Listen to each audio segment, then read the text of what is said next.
Hello friends, so welcome back to my channel. This is Sandeep and पिछले videos में हमने sum of first and natural number देख लिया था। उसमें मैंने रिकर्शन का ड्राई रन करवाया था, रिकर्शन ट्री बनवाया था, स्टैक कैसे वर्क करता है एंड बिलीफ ऑफ फेथ कैसे वर्क करता है। ओके, बिलीफ ऑफ फेथ कैसे हम यूज करते हैं हर एक प्रोग्राम में मैंने बताया। जो भी इस सीरीज को फॉलो कर रहा है पिछले वीडियोस को प्लीज देख लेना, तभी तुम्हें रिकर्शन क्लियर होगा। ओके, रिकर्शन का जितने बेसिक से करते जाओगे उतने अच्छे से रिकर्शन क्लियर होगा। बड़े प्रोग्राम्स में तुम्हें बहुत इजीली ही माइंड्स में वर्क करने लगेगा। ओके ओके, सो इस वीडियो में हम देखने जा रहे हैं factorial of a number N. Okay, जो कि एन होगा वो यूजर के थ्रू इनपुट होगा। तो ये somewhat similar to sum of first and natural number होता है। ठीक है, जैसे कि 5 है, 5 का फैक्टोरियल क्या होगा? 5 इंटू 4 इंटू 3 इंटू 2 इंटू 1, और 1 इंटू 2 इंटू 3 इंटू 4 इंटू 5। ठीक है, तो ये चीज सेम होता है चाहे तुम आगे से मल्टीप्लाई करो या फिर पीछे से। ठीक है, तो अब देखते हैं इसका प्रोग्राम कैसे लिखते हैं। तो पहले एक मेन फंक्शन होगा एज यूजुअल। ठीक है, अब यहाँ पे एक यूजर के थ्रू इनपुट होगा जो कि एन होगा। ठीक है, अब हम फैक्टोरियल फंक्शन कॉल करवा रहे थे। फैक्टोरियल, इसमें क्या पास होगा? फैक्टोरियल तुम्हें प्रिंट करवाना है और एन की वैल्यू। ठीक है, तो फैक्टोरियल स्टोर करवाना पड़ेगा पहले। तो यहाँ पे फैक्टोरियल स्टोर करवाएंगे। ठीक है, तो ये हो गया फैक्टोरियल। अब अर्षित फंक्शन लिखेंगे फैक्टोरियल का। फैक्टोरियल, ये लूप के थ्रू इजी होगा, लेकिन यहाँ पे बेसिकली हमारा कॉन्सेप्ट है रिकर्शन को सीखना। ठीक है, अदरवाइज लूप फॉर लूप चला लो 1 से n तक एंड तुम प्रिंट कर दो, वो ज्यादा इजी होगा। वहां पे स्पेस नहीं यूज होता है। ओके सॉरी, लास्ट वीडियोस में मैंने स्पेस कॉम्प्लेक्सिटी टाइम कॉम्प्लेक्सिटी नहीं बताया था। इस वीडियो से मैं वो भी कवर करूंगा। ओके, सो जो रिकर्शन होता है वो एक स्टैक स्पेस यूज करता है, ये मैंने तुम्हें बताया। ठीक है, ये इनसाइड अपने ही यूज करता है स्टैक। ठीक है, इसमें हम लोग प्रोग्राम में नहीं यूज करते बट ये इम्प्लिसिटली यूज करता है। तो इसका हमेशा space complexity minimum O of N होता है। ठीक है, तो इसलिए फॉर लूप के थ्रू इजी होगा, क्योंकि टाइम कॉम्प्लेक्सिटी तो इसका भी ओ ऑफ एन होगा। वो मैं अभी करके दिखाऊंगा। ठीक है, तो अब देख लेते हैं। Int N comma int answer, जो कि फैक्टोरियल स्टोर करेगा। ठीक है, अब क्या करना है? Same, if N double equal to तुम्हारा हो गया 0, तो तुम क्या करोगे? प्रिंट कर दो। प्रिंट क्या करोगे? फैक्टोरियल की वैल्यू, तो जो कि है आंसर। ठीक है, एंड रिटर्न करते जाओगे। ठीक, अदरवाइज क्या करना होगा? अदरवाइज तुम्हें फैक्टोरियल जो है उसमें क्या करना है? n-1, एक n की वैल्यू कम कर देनी है। ठीक है, और आंसर इनटू n। ठीक है, अब सबके क्वेश्चन एक चीज दिमाग में नहीं आएगा, इसलिए मैंने यहाँ पे 0 लिखा था। ठीक है, अब 0 से कुछ भी मल्टीप्लाई करोगे 0 होते होते 0 प्रिंट होगा। ठीक है, तो यहाँ बेसिकली हम लोग सम से एक डिफरेंस होता है, यहाँ पे 1 लेते हैं।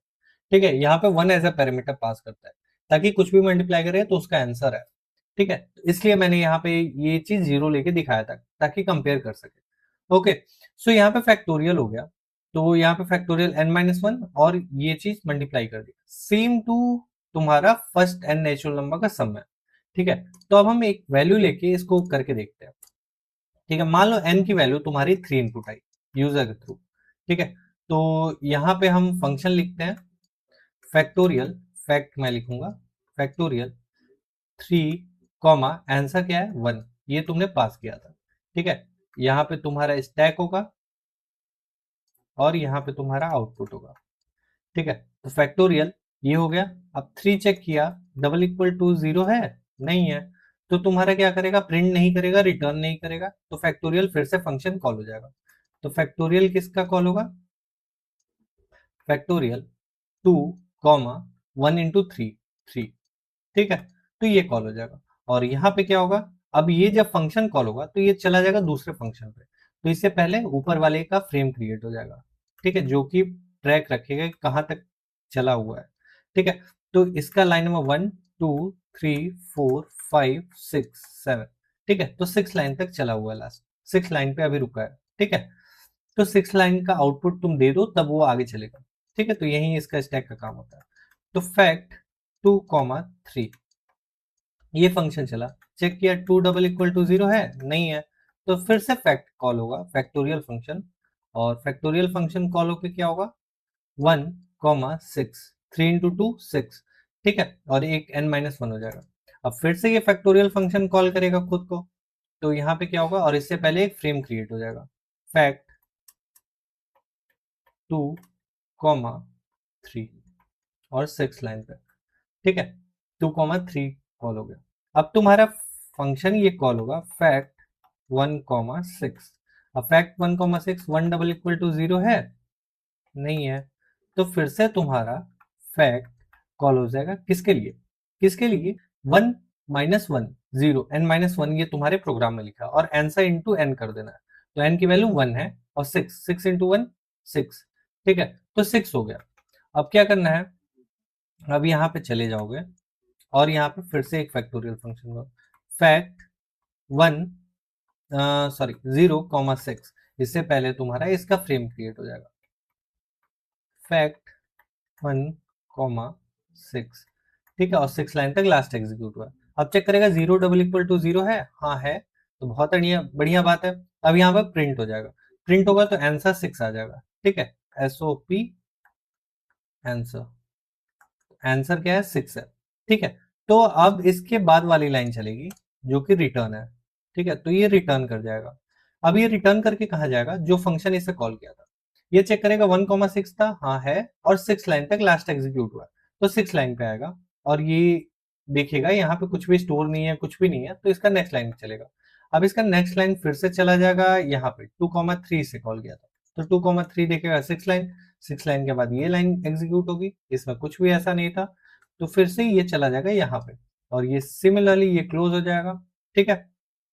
तो इस टैग से एक एक करके एलिमेंट्स बाहर आएंगे और ये यहाँ पे फाइनल आ जाएगा, तो फाइनली उसके बाद ये लाइन बचा तो ये एग्जीक्यूट होगा और एग्जिट हो जाएगा, ठीक है, तो यहाँ पे प्रोग्राम एग्जिट हो जाता है, ठीक। तो आई होप कि सबको ये क्लियर हो गया होगा, ठीक है, इसका ड्राई रन और इसका रिकर्शन ट्री अब मैं बनवा दे रहा हूँ, ठीक है। तो फैक्टोरियल में क्या है, पहला तुमने कॉल करवाया था 3,1 के साथ, ठीक है, इसका रिकर्शन ट्री क्या होगा, पहले ये किसको कॉल किया था, फैक्ट 2,3 को, अब इसके बाद ये किसको कॉल करेगा, फैक्ट 1,6 को, और इसके बाद ये कॉल करेगा फैक्ट 0,6 को, जो कि ये रिटर्न कर जाएगा वापस, और ये यहां से रिटर्न कर जाएगा, ये यहां से रिटर्न कर जाएगा, ठीक है, और वॉइड रिटर्न हो रहा है, ठीक है, तो ये प्रिंट पहले ही कर दिया, वॉइड रिटर्न किया, तो कुछ भी रिटर्न नहीं हुआ, ठीक है। तो अब हम चलते हैं VS कोड में इसका कोड करके देखते हैं। तो मैं ये सेम फंक्शन कॉल करवा लूंगा और एक, तो मैं ये सेम फंक्शन को ही कॉल करवाने की कोशिश करता हूँ इसी में चेंज करके, ओके। यहाँ पे वैल्यू हो जाएगा 1 1 मैंने पास किया था, और यहाँ पे ये फैक्ट, यहाँ पे n double equal to 0 print answer return, otherwise यहाँ पे फैक्ट हो जाएगा, फैक्ट, और यहाँ पे क्या होगा आंसर इनटू n, ठीक है। तो यहाँ पे फैक्ट हो जाएगा जो फंक्शन कॉल हो रहा है, ठीक है। तो ये आई होप कि प्रोग्राम रन कर जाएगा, और इसको मान लो हम 3 लेते हैं, ठीक है, तो 3 का फैक्टोरियल 6 आना चाहिए, तो 6 आ रहा है। अब हम एक बार फैक्टोरियल लेंगे इसका 5, ठीक है, 5 लेके देखते हैं, 5 का फैक्टोरियल होता है 120, तो 120 आ रहा है, ओके, तो this means program is working fine, और मैंने इसका ड्राई रन भी दिखा दिया है, स्टैक भी दिखा दिया है, एंड रिकर्शन ट्री भी दिखा दिया, ओके। इसमें भी देखो बिलीफ ऑफ फेथ क्या बोल रहा है कि पहले तुमने कॉल करवाया था 5 के लिए, ठीक है, मान लो n की वैल्यू 5 है, तो 5 बोला कि अभी तक तुम्हारा प्रोडक्ट है 1, तुम 5 के लिए फैक्टोरियल लाके दो, तो ये बोला फिर से खुद को कॉल करवाया, बोला कि 4 के लिए फैक्टोरियल लाके दे दो, हम उससे पहले का ये बोला कि 4 तक का फैक्टोरियल लाके दे दो और मैं आंसर में अपने आप को मल्टीप्लाई कर दे रहा हूँ, ठीक है। तो यही ये बिलीफ है कि 4 तक का फैक्टोरियल अब आ जाएगा तुम्हारे पास, ठीक है, सिमिलरली छोटे छोटे करते करते आ जाएगा, ठीक है, तो बस एक स्टेप में ब्रेक करना होता है। तो आई होप कि फैक्टोरियल का प्रोग्राम सबको समझ में आया होगा, अगर अभी भी किसी को कोई डाउट हो या फिर कोई भी चीज मैंने छोड़ी हो या फिर कुछ भी ऐसा है जो समझ में नहीं आ रहा हो, कोई फीडबैक हो, तो please pin me in the comment section, I will reply to that. इन वीडियो को ज्यादा लंबा ना करते हुए यही एंड करते हैं, till then take care, bye bye, Tata.